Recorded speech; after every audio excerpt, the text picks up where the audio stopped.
flat empty rooms is just because he's working with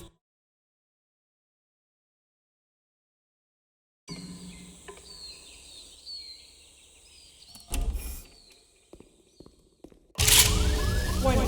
Whisper machine active. Shift destruction imminent. This game is called Escape from Whisper, and it's one of the more generic games you'll see from Coulda. Security hull breached. Hostile alien life form inbound.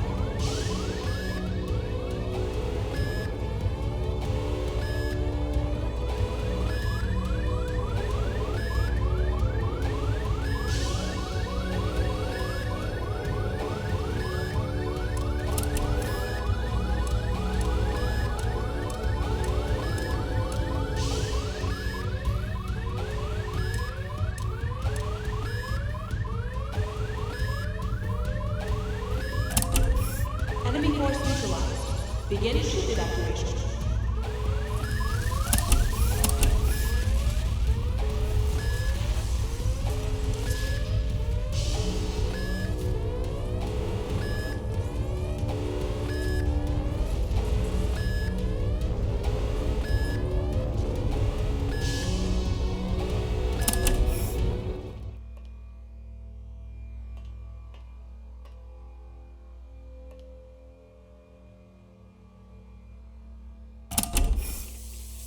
Hey, you there, in the engine room.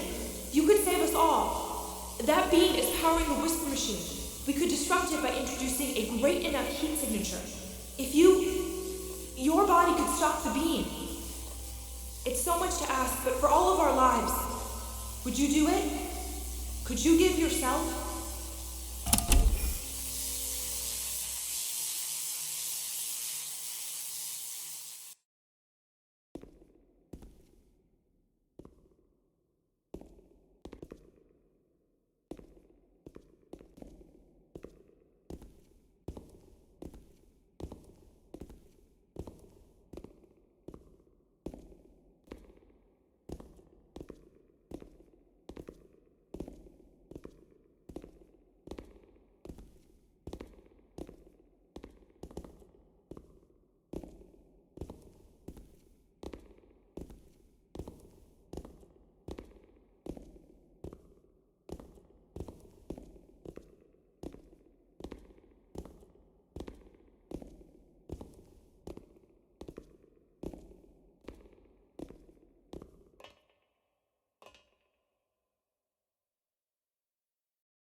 Yep, in this game you can only walk backwards.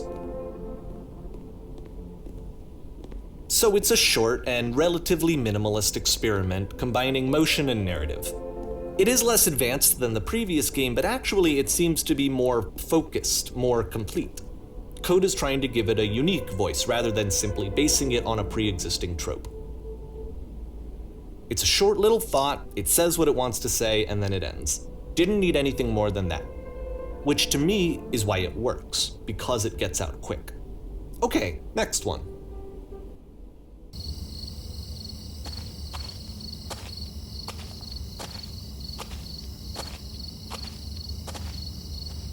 And that's it. Okay, the meaning of this game won't be clear just yet. Please be patient with me for a few more games and I promise you'll see what makes it interesting.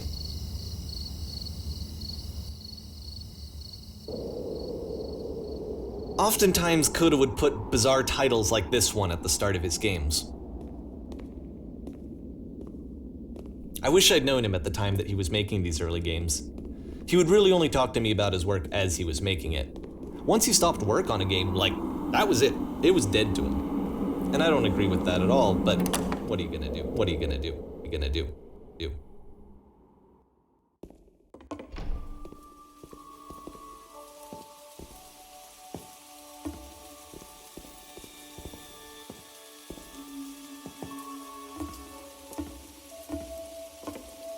A room that's warm and nice and filled with little ideas for games.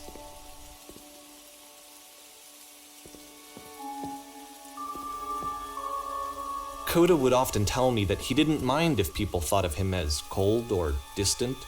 He said that he knew that he was actually a vibrant and compassionate person, but that it takes time to really see that. It can be a very slow climb to get there.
Let's talk about video game development for a second.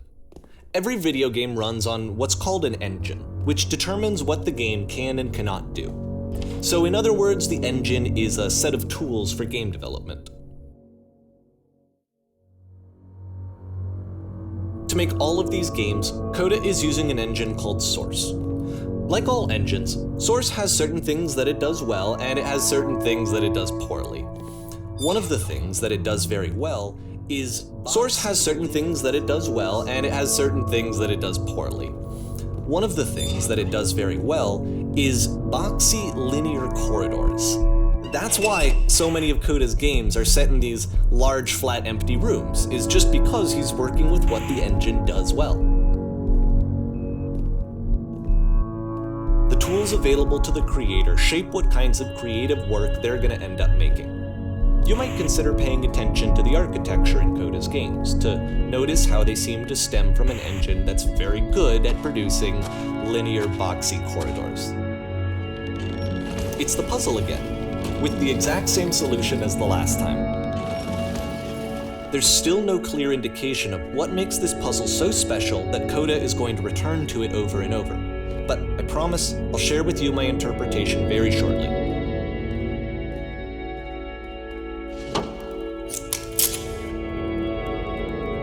Here, Coda begins using a kind of dialogue system that he fashioned out of the engine's chat capabilities. Use the 1, 2, 3 buttons on your keyboard to respond.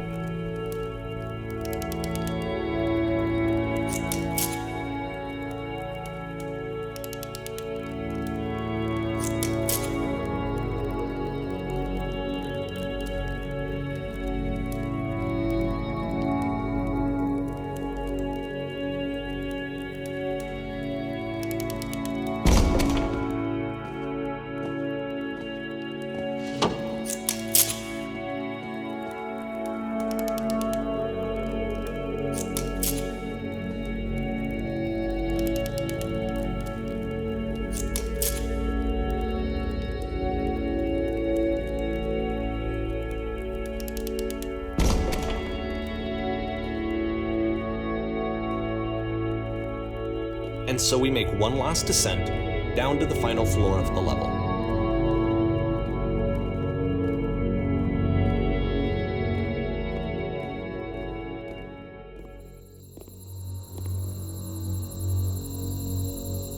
It's a lamppost. Okay, I can't tell you quite why, but for some reason, Coda fixates on this lamppost. It's going to appear at the end of every single one of his games from here on out. I'll tell you what I think. I think that up to this point, he's been making really strange and abstract games with no clear purpose, and maybe you can only float around in that headspace for so long. He wants a reference point. He wants the work to be leading to something. He wants a destination, which is what this lamppost is. It's a destination. We're going to see it in the work as well. His games are just going to become a lot more cohesive, a lot more fully developed, with more of a clear idea behind them. And as we go, that idea will get clearer and clearer and clearer.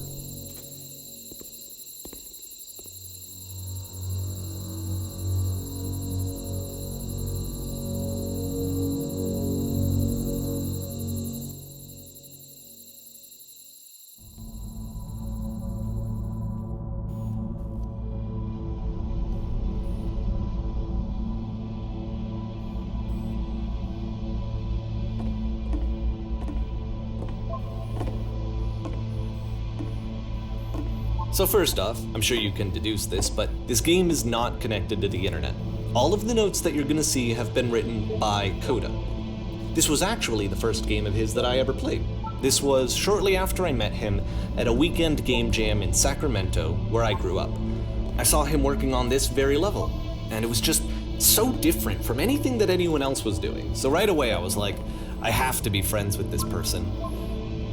In retrospect, I think I was probably a bit too pushy, trying to get his attention. I was over-enthusiastic.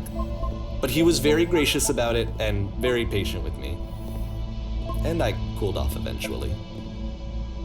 Oh, feel free to skip over any of these notes if they're not doing anything for you. Nothing extra is going to happen if you read all of them. Either way, to me they convey a sense of loneliness. I see this person who's filled with thoughts and feelings and beliefs and has no way to express them except as scattered and unheard voices in a game that wasn't meant to be played. At the end of this level, we're going to see the puzzle again. And here, I'll tell you what I think the puzzle means. Each of these games represents an idea that was on Coda's mind at the time that he was making it. And the puzzle is a way of closing the door on a previous chapter of his life before moving on to the next one. But it's ironic, isn't it, that in playing this game and seeing how alone Coda often felt, that we get to know him better and actually kind of connect with him. And I have to be honest with you, this idea is really seductive to me. That I could just play someone's game and see the voices in their head and get to know them better and have to do less of the messy in-person socializing. I could just get to know you through your work. I think this is why I always liked Coda games so much, is because it felt like they let me have that connection. I felt as though he was inviting me personally into his world. And then I feel less lonely too.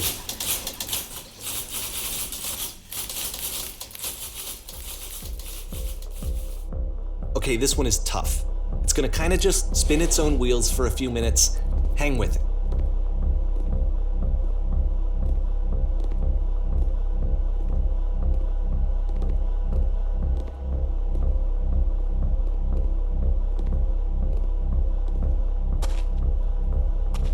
See, this is it, the whole game, and there's nothing that's particularly interesting about it. You just walk to the end of a hallway. Except, for some reason, Coda gets really fixated on this prison that has all of this modern furniture. And I don't know why, but he decides he needs to revisit this prison. He's gonna start over, use the same assets, turn it into something else. Okay, cool, here's version 2.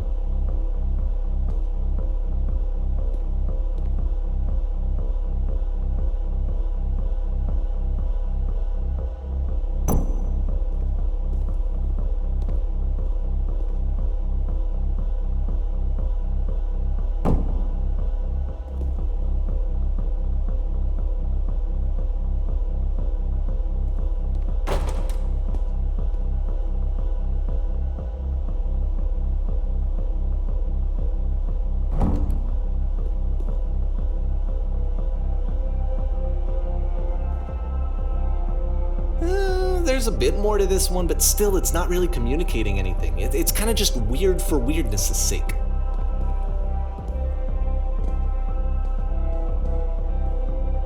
So okay, he throws it out and starts over. This time he comes at the prison idea from a different direction.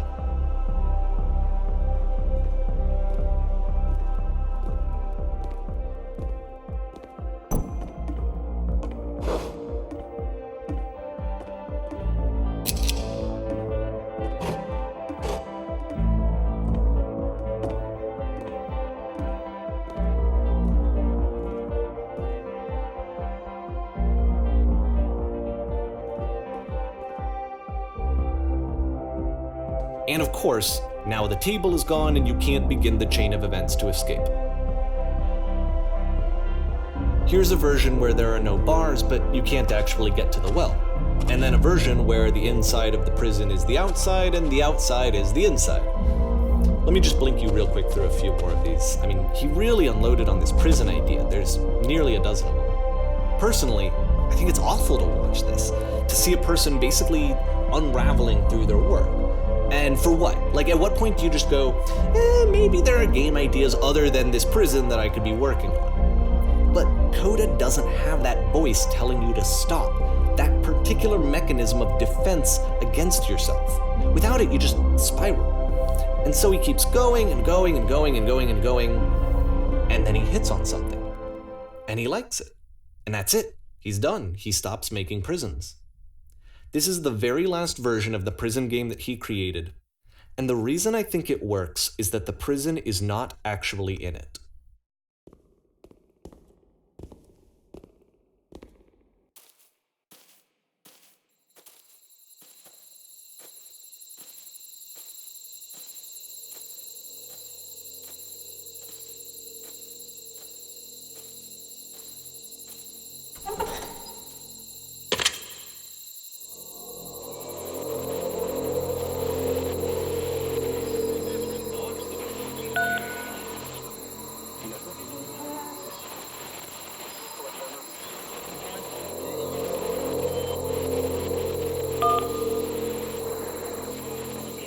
It's a conversation. And so this is what coulda wants, is to be able to talk to someone, to share what's on his mind, and to get some good advice from someone who knows. But the irony is that even in this scenario, you're still talking to yourself. You know, all of these games so far are coulda talking to himself.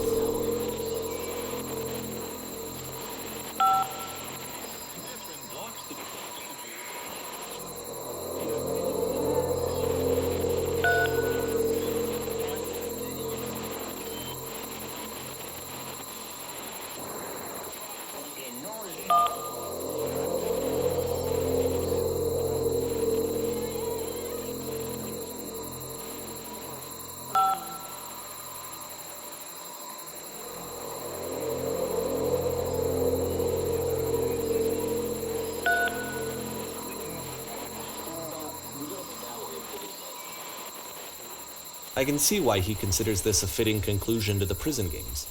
After all of the obsession and frustration, just to be told by someone you can trust that things are going to be okay. Wouldn't that be nice?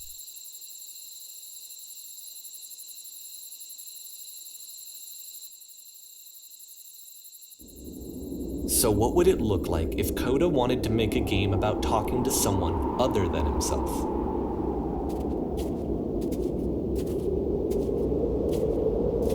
To me, this environment is meant to represent coulda's puzzle, with the two doors on either side and a dark transitional space between.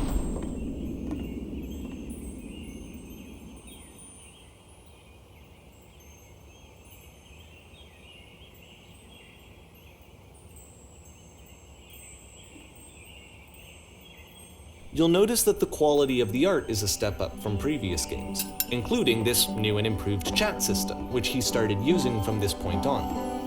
From here on out, he begins putting much more effort into the visual polish of his work, and this particular game took 2 months to create as a result.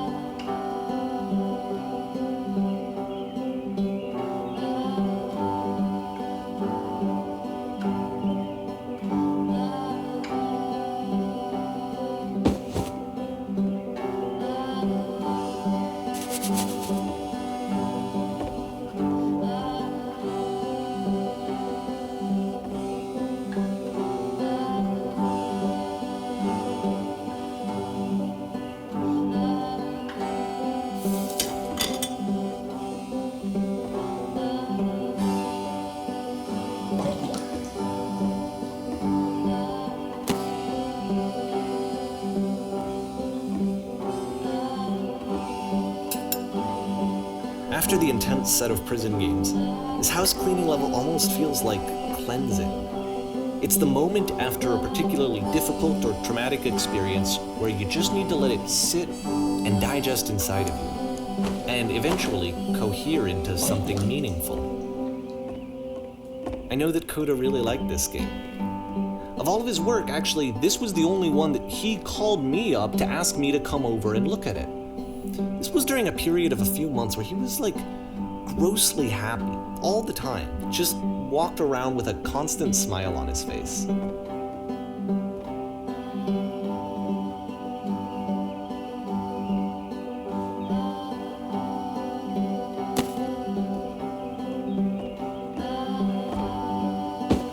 I'm glad he made this. I'm glad he found some peace.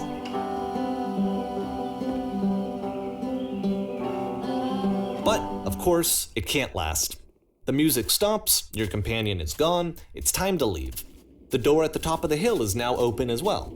Again, you can't stay in the dark space for too long. You just can't. You have to keep moving. It's how you stay alive. Which is the whole point of the puzzle doors, right? That sooner or later you have to pick up and move. I really thought that was the point of it.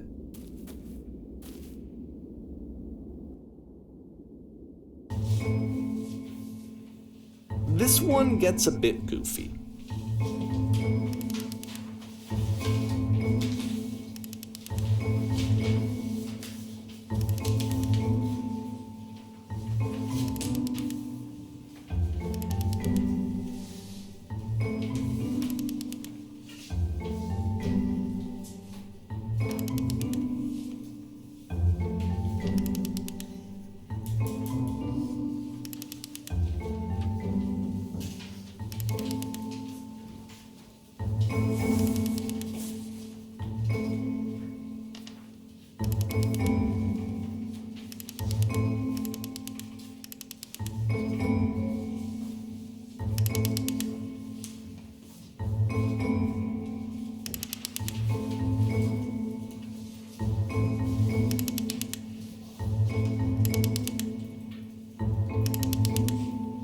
About halfway through the game, the perspective shifts.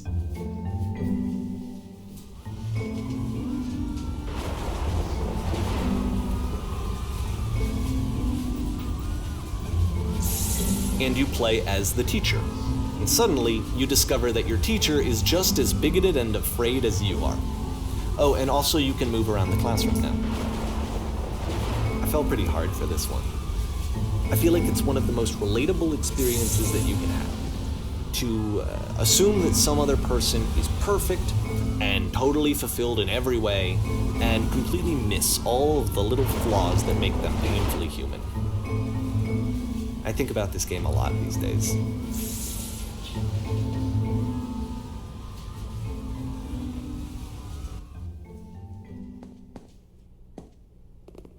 This one took a lot longer than all the others for Coulda to make. It was 4 months between this and the last one.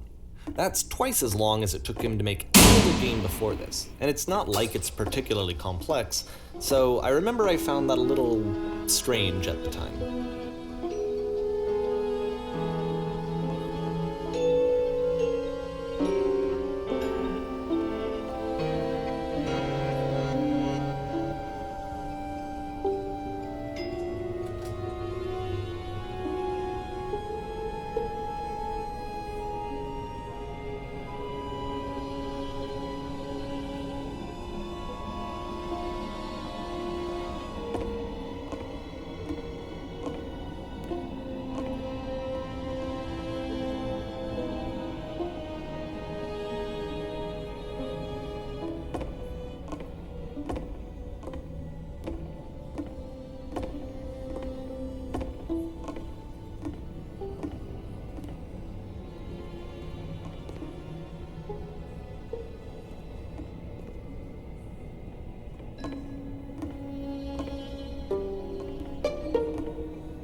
game ends with this eerie premonition of what's going to happen next in Coda's life. The solution to social anxiety, to fears of having to perform and having to chase success, the answer for Coda is to withdraw, to hide himself away. Which is what leads to scenarios like the stairs that slowed you down several games ago, where it just becomes harder and harder to access Coda's inner landscape because he keeps retreating. He just keeps backing away from possible connections to anyone other than himself. And to be honest, I didn't consider it very healthy when I first played this game. It looked to me like he was trying to justify the idea of just disconnecting yourself from the world. And that wasn't what I wanted for him or for his games. Because I feel like a lot of his games are inviting me to connect with this person, to bring him closer. But what can you do? After this, Coda went off and took another 5 months to make a new game.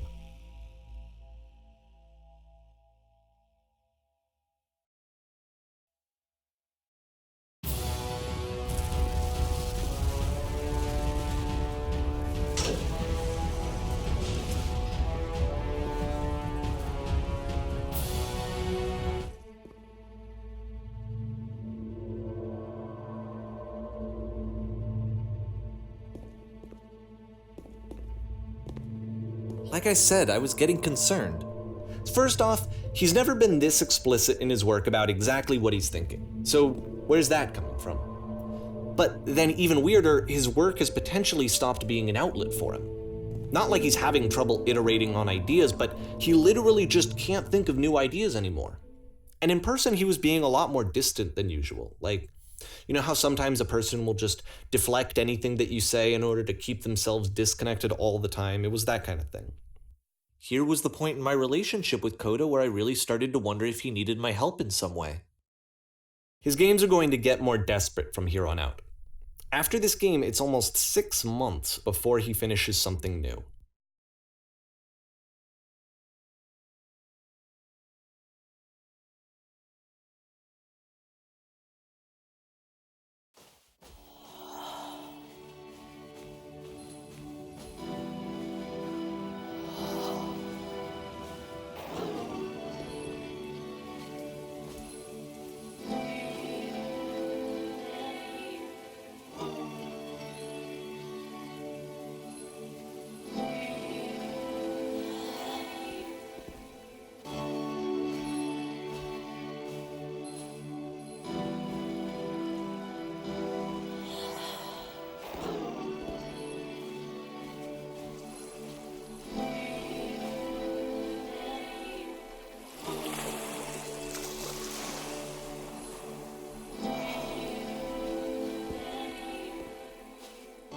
If the last game featured Coda talking explicitly about his creative frustrations, this one turns it up to 11. Now, put yourself in my shoes playing this. Here's a friend whose work is exhibiting signs of struggle, frustration, anxiety, depression, even. And yet still, he keeps making games. He keeps throwing himself into the grinder even when he clearly doesn't have the energy for it anymore. Why? What is it for? Because from my perspective at the time, and just what I knew of him, this was a result of how isolated he was. He was in his own little bubble, just sitting at his computer all day, not really showing these games to anyone, not releasing them onto the internet, and so he didn't have anyone outside of himself to connect with. He had no outlet to ground himself on. You can't talk yourself out of loneliness. It doesn't work that way. You can't be the one writing both the questions and the answers. Then there's no movement. Then there's no circulation. If all of your anxieties are being channeled into your work, then if the work ever fails, you have no backup and you're just going to crash.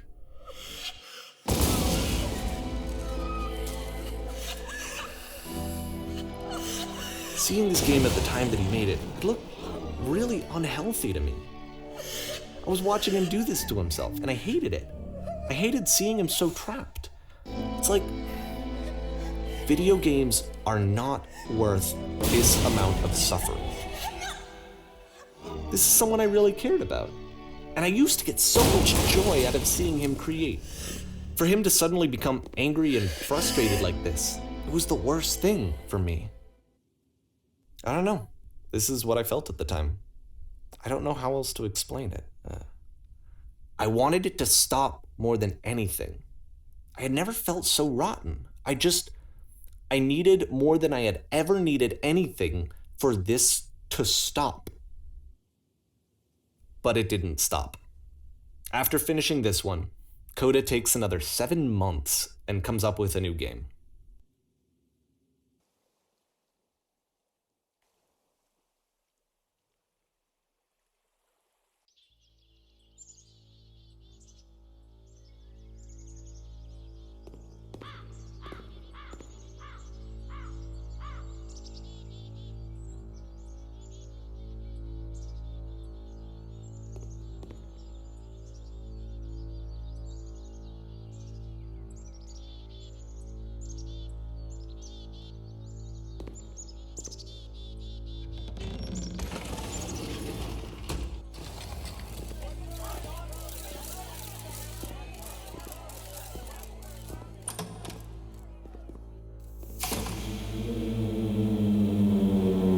And of course, it's the machine.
So now the work is becoming self-destructive. And I'll tell you, at the time that I first played this game, shortly after he made it, here's what I'm thinking to myself. I'm thinking that code is stuck in his own head, and that it's having a very negative effect on him, and that all he needs to do is just start showing his work to people, to get some actual feedback on his games. It might get him out of isolation. And so, as I'm thinking this, I realize that I could be the one to initiate it. Because it would never occur to coulda to start actively soliciting feedback, so what if I did it for him? If he could see the difference it would make to have more actual conversations with other human beings, would that bring him out of his mental spiral? Would it give him confidence in himself? Would it bring meaning back into his work?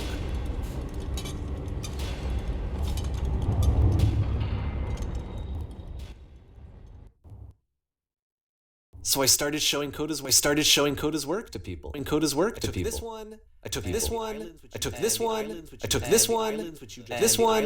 And the islands which you just and the islands which you just and the islands which you just played. Which you just played. The theater. The theater. The notes. The theater. The notes. The house clean. The notes. The house cleaning game, and some of the prison escape games. I brought them to people that I knew and trusted. I asked their opinions. And the great part is that they really loved his games. You know, the point of it all was just to give him some external reference point, but they genuinely loved his work. There was nothing for him to be afraid of.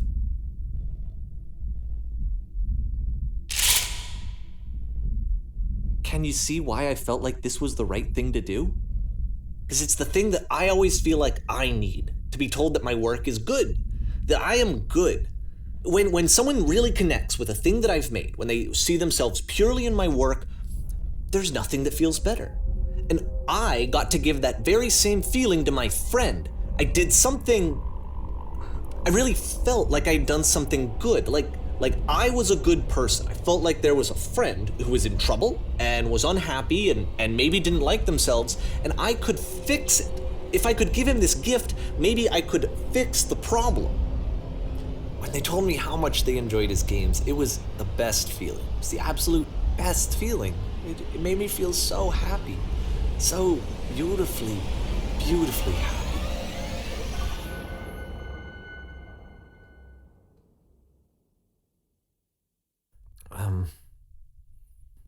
So anyway, Coda finishes this game, and then really he just kind of takes off for a while. So this is June of 2011, and I didn't hear anything from him for several weeks, I guess. And so out of nowhere, one day I get an email, and it's got a private link to a new game of Coda's. This one is called The Tower, and to my knowledge, it's the last game that Coda ever made. So let's take a look.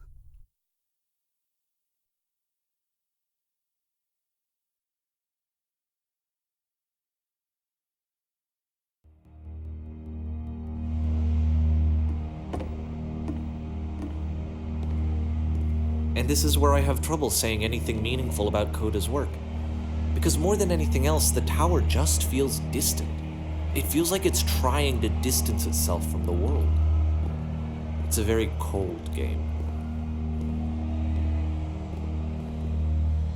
This room actually has a maze in it. Except that all the walls of the maze are invisible. And then every time you touch one of the walls, there's this awful flashing and noise, so the experience is really miserable. The game goes beyond not being meant to be played, it actually seems to despise the player for trying to play it at all. But I do want to show you the rest of the levels, so when you're ready to continue, press enter and I'll put a bridge over the maze.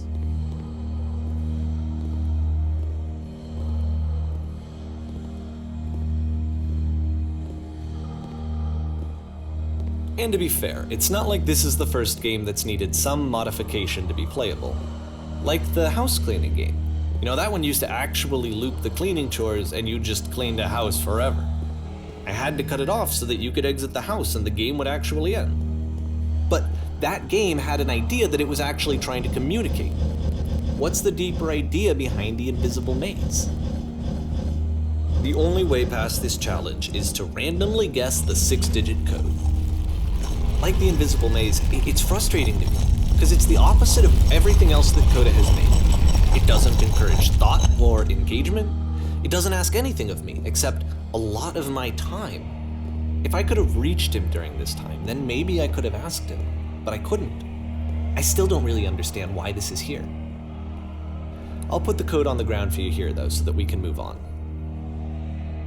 The switch to open this door is actually on the other side of the door, meaning that it's literally impossible to solve from this side. So even if you somehow brute forced your way through the first 2 challenges, and you got to this point, there's actually just no way to progress. And it's scary for me, the idea of Coda cutting himself off entirely, just saying, you know, that's it, that's the end of the conversation, not giving me any way to fix the problem. I feel like a failure, I guess, when I can't fix the problem. But I can open this door for you, so let me do that. Was I a failure for not understanding this game? I mean, I don't know why I would be. It's not like everything needs to have a solution, but I feel it somehow. I feel like I failed, and I don't understand why. I remember, it's June of 2011, I'm playing this for the very first time, and as I'm playing, I'm thinking to myself, I don't know this person. I have no idea who this person is. It wasn't the guy I knew, it wasn't my friend. I had come to so many conclusions from looking at all of his work up to this point, and then suddenly none of them... I had been trying to, though, that was the thing. For years I was trying to get to know him, to understand who he actually was and what he stood for. I asked him so many times to please just tell me what his games mean to him. I asked him please to tell me what the 3 dots mean. And he wouldn't. I just felt so strongly that if I could have connected with him, that if I could have somehow made his work my own, that I would finally be once and for all happy. It was that I needed to see myself in someone else.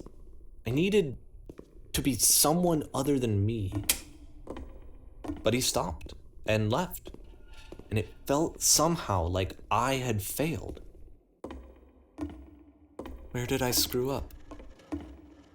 I'm the reason that you stopped making games, aren't I? It's because of what I did.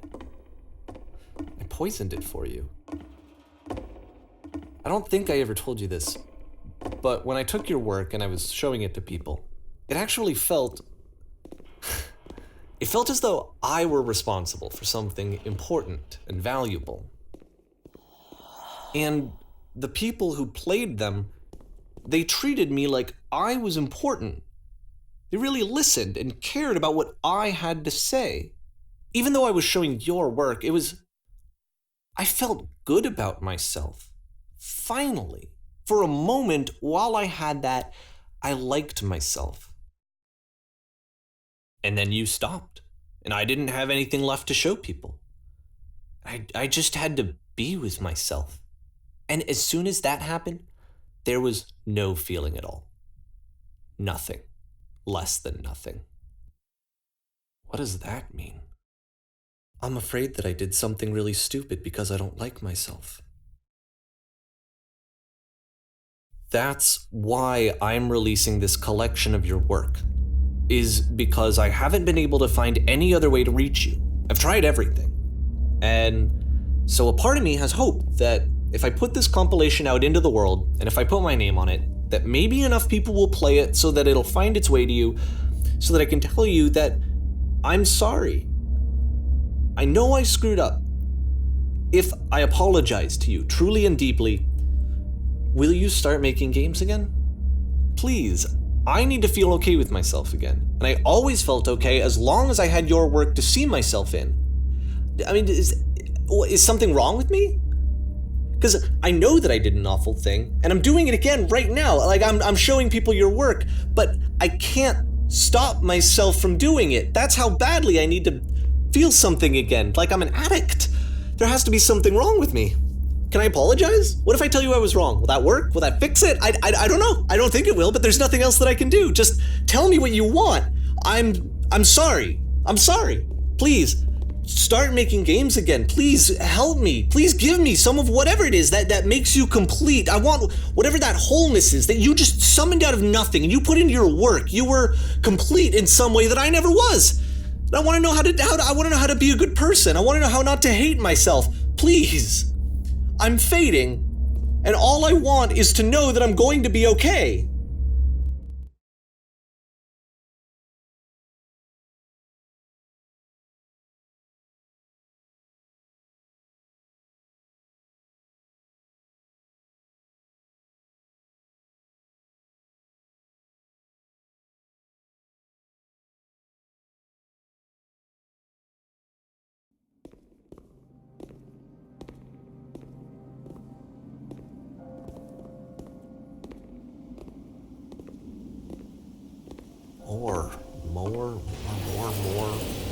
More love, more praise, more people telling me that I'm good.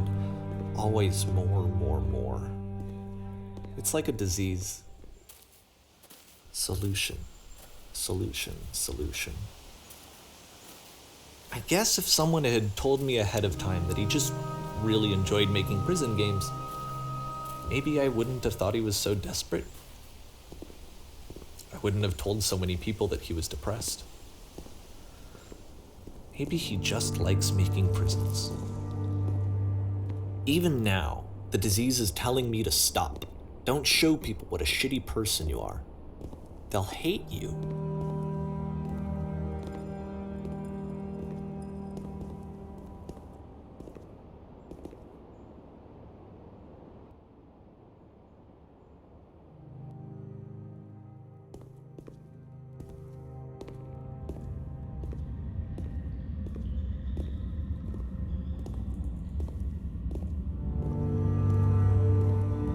If I knew that my life depended on finding something to be driven by other than validation, what would that even be? It's strange, but the thought of not being driven by external validation is unthinkable. Like, I actually cannot conceive of what that would be like. What now? I think I need to go. And I'm sorry, because I know that I said that I would be here and I would walk you through this, but I'm starting to feel like I have a lot of work to do. I have a lot that I need to make up for, and so I'm just gonna... Okay.